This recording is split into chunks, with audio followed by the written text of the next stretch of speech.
Franchement, l'accueil par toute l'équipe a été excellent. Et puis en stage, du coup, j'étais accompagné par un manager expérimenté. N'ayez pas peur de tenter. Quand on travaille chez Enedis, on voit concrètement les conséquences de notre travail en direct. Bonjour et bienvenue sur AlternJob. Je suis Julien Doza, expert en recrutement et en marque employeur. J'anime une communauté de plus de 125 000 membres sur LinkedIn pour aider les jeunes à décrocher un contrat d'alternance ou un stage. Écoute mon podcast pour découvrir les offres des entreprises et leurs conseils en moins de 15 minutes. Aujourd'hui, nous avons le plaisir d'accueillir Estelle, manager chez Enedis, pour parler des stages dans l'entreprise. Salut Julien. Bonjour Estelle et merci d'être avec nous. Pour commencer ce nouvel épisode, est-ce que tu peux te présenter en quelques mots et nous dire quel est ton rôle aujourd'hui chez Enedis ? Donc, je suis Estelle et je suis chef de pôle à l'agence d'intervention Boucle de la Marne, à Champigny-sur-Marne. Mon travail consiste à manager les responsables d'équipe qui gèrent toutes les équipes de techniciens qui interviennent sur le réseau pour réparer, que ce soit dans des interventions programmées ou d'astreintes. D'accord. Est-ce que tu peux nous rappeler aussi que fait l'entreprise Enedis ? Enedis, c'est l'entreprise de distribution de l'électricité. Donc, c'est l'entreprise qui gère tout le réseau HTA et BT, donc du poste source jusqu'au client. Estelle, tu es arrivée chez Enedis via un stage. Qu'est-ce qui t'a attiré à l'époque dans cette opportunité et est-ce que tu peux nous dire aussi quel était ton parcours académique ? Donc, au moment de candidater sur ce stage, j'étais étudiante en école d'ingénieur à Central Lyon et je rentrais d'une année d'échange de double diplôme à Londres, à Imperial College. Et ce qui m'a attiré dans cette offre, c'est à la fois, ça permettait de découvrir le management. Jusqu'à présent, j'avais plutôt une parcours gestion de projet et je voulais découvrir le management. De plus, c'était un poste proche du terrain et j'avais envie de découvrir les enjeux vraiment opérationnels au quotidien. Et enfin, mon parcours était plutôt axé production d'énergie. Et là, j'ai envie de découvrir un autre aspect du secteur de l'énergie. Donc la distribution, c'était parfait. Et puis, ce qui a fini un peu de me convaincre, c'est que Enedis, c'est la première entreprise à mission du secteur de l'énergie. Et c'est quelque chose qui me parle, que j'ai signé pour le poste. Et quelles étaient tes missions principales pour ce stage ? Au cours du stage, j'avais à peu près les mêmes missions qu'en manageuse aujourd'hui. Donc, c'était accompagner les équipes d'un point de vue RH au quotidien, mais aussi dans leur parcours pro, les challenger, animer les collectifs sur les sujets de preuve, c'est qui est un prérequis chez Enedis, mais aussi de performance et de satisfaction client, suivre les indicateurs de l'agence et mettre en place des transformations nécessaires pour améliorer l'efficacité de l'agence au sens large, à la fois d'un point de vue preuve, la performance et la qualité de vie. Donc, des missions assez variées. Oui. Alors, en quoi ce stage t'a permis de te projeter dans l'entreprise et d'évoluer ensuite vers un poste de manager ? Lors du stage, j'ai directement été mise dans le grand bain, ce qui a permis vraiment de connaître de façon très claire les enjeux auxquels j'allais être confrontée et de savoir dans quoi je m'engageais. Ça m'a aussi permis d'avoir une première connaissance en fonction de l'entreprise, de l'agence, avant la prise de poste réelle. Donc à la fois que ce soit d'un point de vue organisationnel, technique ou humain, je savais qui contacter quand j'avais une question sur les sujets et c'est très pratique. Et puis en stage, du coup, j'étais accompagnée par un manager expérimenté qui a permis de vraiment prendre mes repères au sein du poste et de me guider dans cette expérience-là. D'où l'importance, j'allais dire, d'avoir un tuteur et un bon tuteur qui vous suit, parce que c'est vrai que tu le disais, hein, c'est important d'être bien accompagné et c'est ce qui t'a permis, donc pour répondre à cette question, de te projeter davantage et d'évoluer ensuite vers ce poste de manager, hein, c'est bien ça ? C'est ça, exactement. Pour cette troisième question, on va parler des femmes et aujourd'hui tu évolues dans un environnement encore majoritairement technique. Comment as-tu vécu ton intégration en tant que femme ingénieure et manager ? Avant le début du stage, quand j'ai annoncé que j'allais être manageuse dans une agence intervention en relation avec près de 80 techniciens, tous des hommes, on m'avait clairement dit que soit j'étais folle, soit j'étais trop jeune, et surtout que j'allais pas pouvoir réussir cette mission. Alors qu'au final, j'étais super bien accueillie. Que ce soit les équipes de managers ou de techniciens, ils m'ont tous laissé le temps d'arriver, de monter en compétences à mon rythme. Et le fait que je sois une femme, je l'ai pas du tout ressenti comme un obstacle. Et puis au fur et à mesure, en discutant avec les équipes, on arrive quand même à bien débunker tous les stéréotypes qu'ils peuvent avoir et à changer les idées. D'accord, donc au bout du compte, ça s'est très bien passé, tu étais contente de faire ce stage. Oui, c'était super bien passé. Franchement, l'accueil par toute l'équipe a été excellent et ce qui a permis aussi moi de prendre confiance et de me développer en tant que manageuse.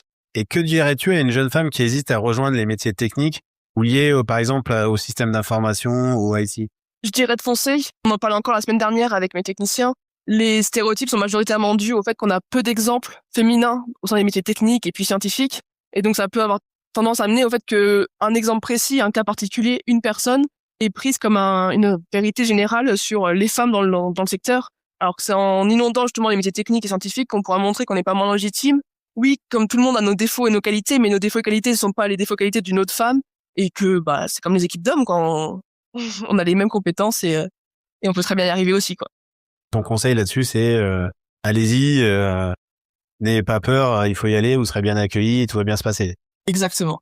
Et je rappelle à tous nos auditeurs qu'Enedis recrute de nombreux profils, que ce soit des data analysts, ingénieurs logiciels, des chefs de projet transformation. Donc là, on est vraiment sur la partie système d'information IT, mais ils recrutent aussi des ingénieurs plus classiques et ils recrutent aussi des techniciens. C'est vraiment une palette assez large. Donc j'invite vraiment tous nos auditeurs à découvrir tous ces métiers.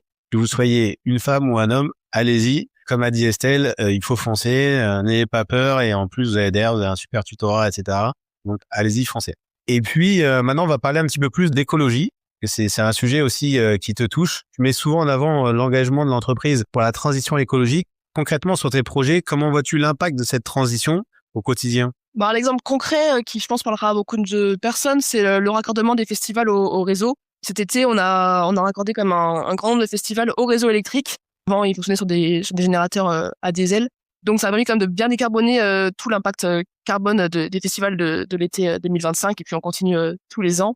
On a aussi tout ce qui est accompagnement des collectivités dans les projets de décarbonation. Donc, que ce soit l'autoconsommation collective, le raccordement des projets de production sur les bâtiments publics. On déploie aussi beaucoup de chantiers bas carbone avec nos prestataires et avec les mairies aussi pour travailler à réutiliser les terres lors des terrassements et pas avoir à faire plein d'allers-retours avec des camions.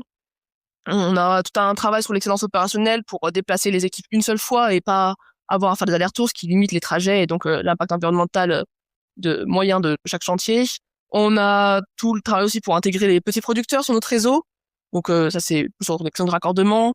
Et puis Enedis travaille à électrifier sa flotte de véhicules. On a énormément de véhicules chez Enedis. Dans Passe Plus, on met des véhicules électriques pour tout ce qui est impact environnemental. Et puis, je pense que le dernier point qui me vient à l'esprit, c'est tout ce qui est vêtements, images de marque.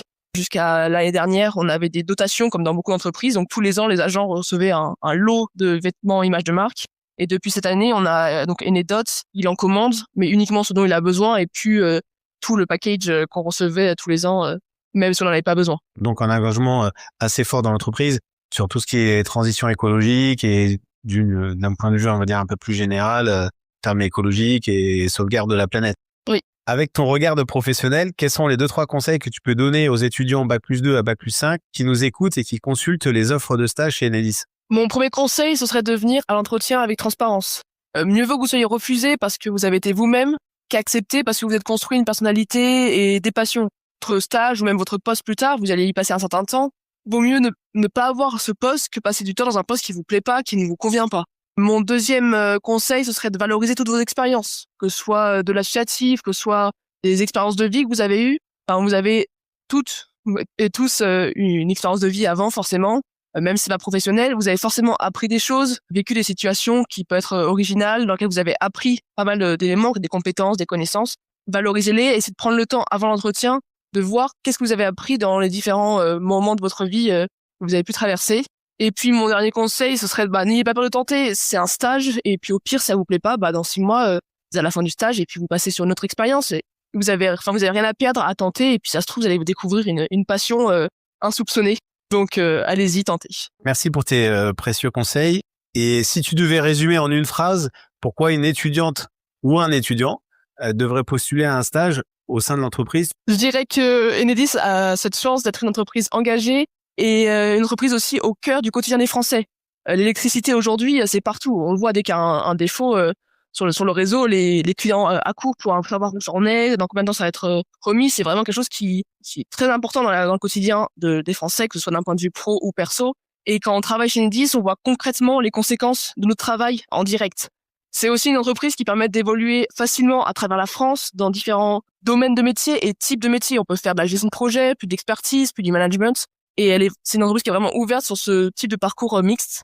Et puis Enedis appartient aussi au groupe EDF, donc qui offre encore plus d'opportunités d'évolution très large avec toutes les filiales du groupe en France et puis aussi à l'international. Écoute, Estelle, en tout cas, moi, tu m'as convaincu. J'espère que tu as convaincu aussi nos auditeurs. J'espère.